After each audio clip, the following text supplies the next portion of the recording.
This story is titled, My Entitled Neighbor Kept Using My Driveway Without Permission, so I blocked him in and made him pay the price. My name is Lisa. I'm 32 years old, and I live in a quiet suburban neighborhood just outside of Denver. When I bought my house 3 years ago, I was thrilled. It was my first home, something I had worked hard for, and I finally had a space to call my own. Little did I know, my peaceful little slice of heaven was about to become a battleground, thanks to my entitled neighbor, Greg. At first, Greg seemed like any other neighbor. He was in his late 40s, lived with his wife and teenage son, and appeared friendly enough when we first met. But that friendly facade quickly faded once I started noticing a problem. Greg had a habit of using my driveway as his own personal parking spot. It started subtly. The first time, I shrugged it off, thinking maybe he just needed a place to park for a few minutes. But then it happened again, and again, and again. I'd come home from work to find his oversized SUV sitting smack in the middle of my driveway, forcing me to park on the street. I tried to be patient. I figured maybe he didn't realize it was a problem. So one day, I casually brought it up. "Hey, Greg," I said with a polite smile, "I've noticed your car in my driveway a lot.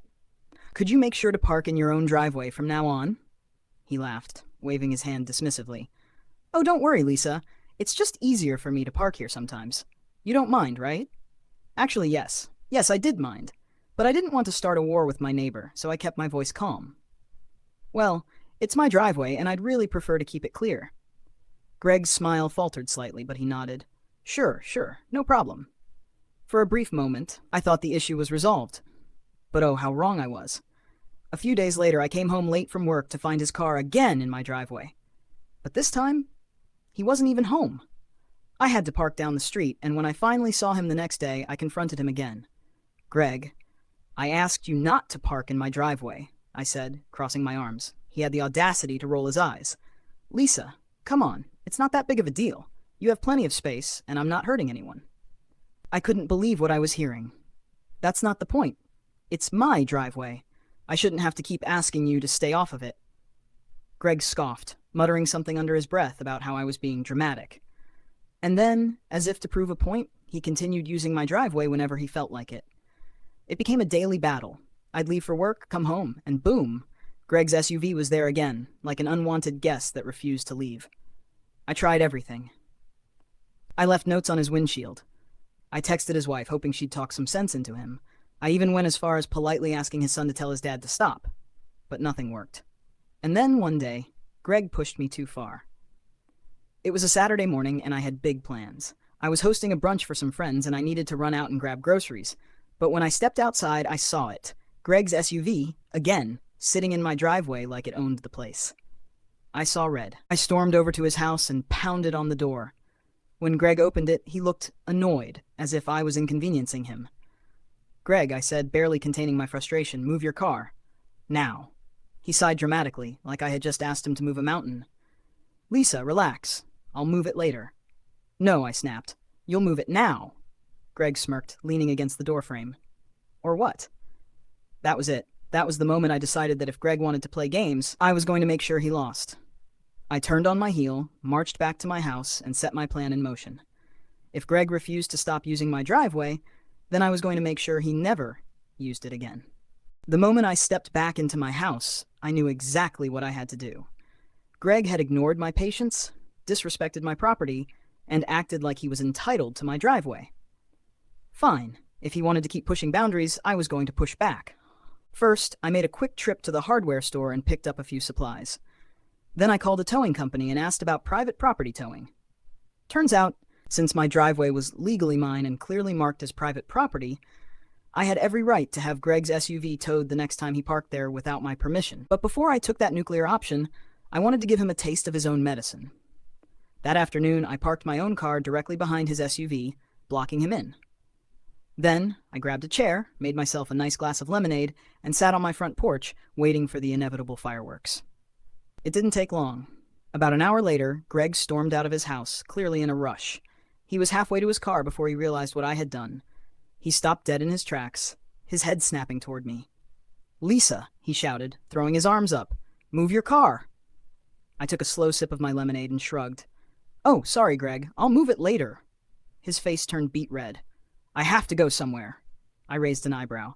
Oh, you mean like me this morning, when I had somewhere to be and your car was in my driveway? Greg clenched his jaw, his hands balling into fists. This isn't funny, Lisa. Oh, I think it's hilarious, I said with a smirk. But don't worry, I'll move my car. Eventually. Greg practically vibrated with rage. He stomped back inside, probably to complain to his wife, but I didn't care.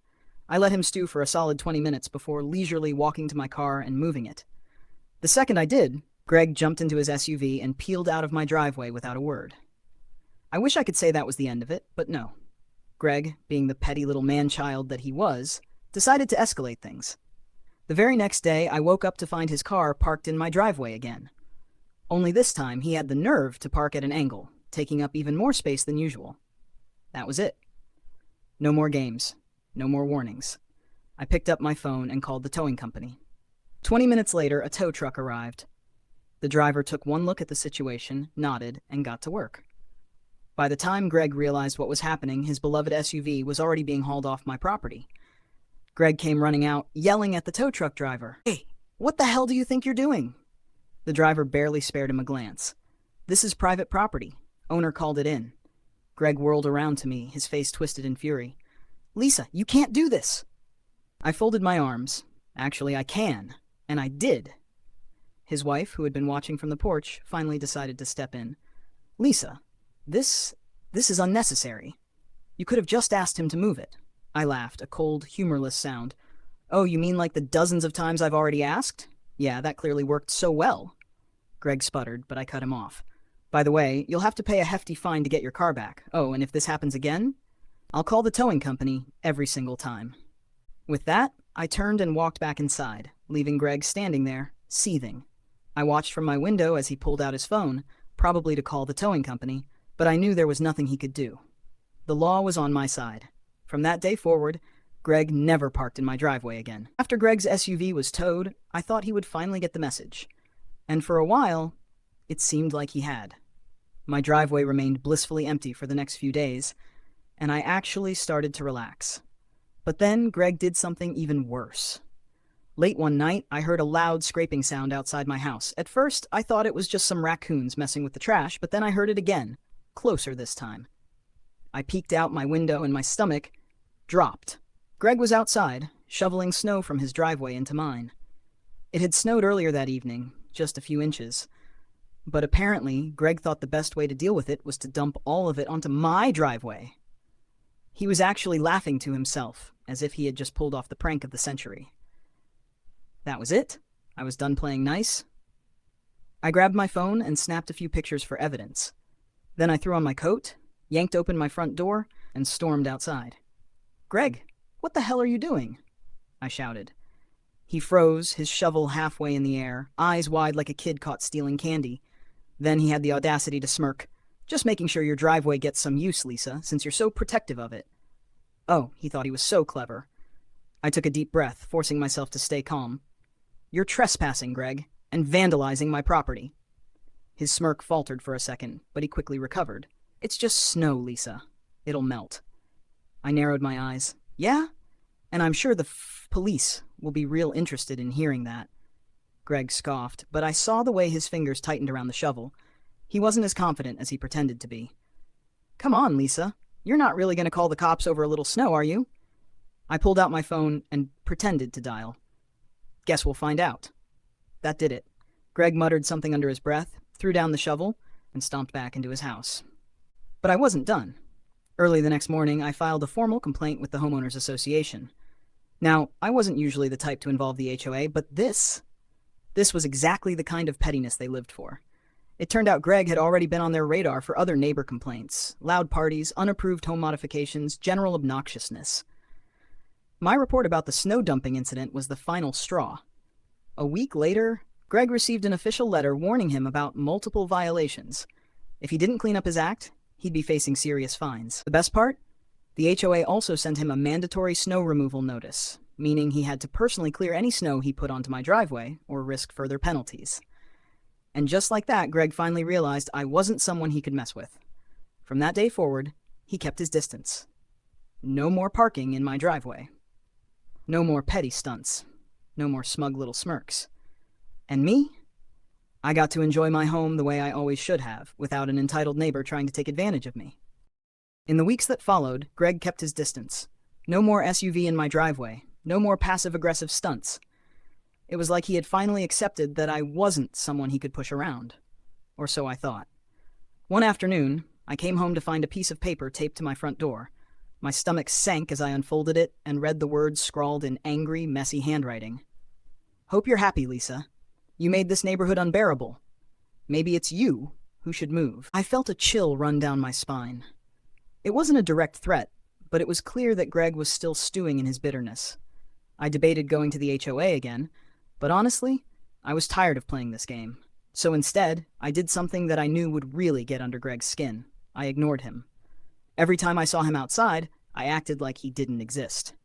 If I was walking to my car and he was in his yard, I strolled past without so much as a glance. If he tried to make a snide comment, I smiled sweetly and kept moving. Greg hated it. I could feel the frustration radiating off of him. He wanted a reaction. He wanted me to be as petty as he was, but I refused to give him the satisfaction. Then one day, something unexpected happened.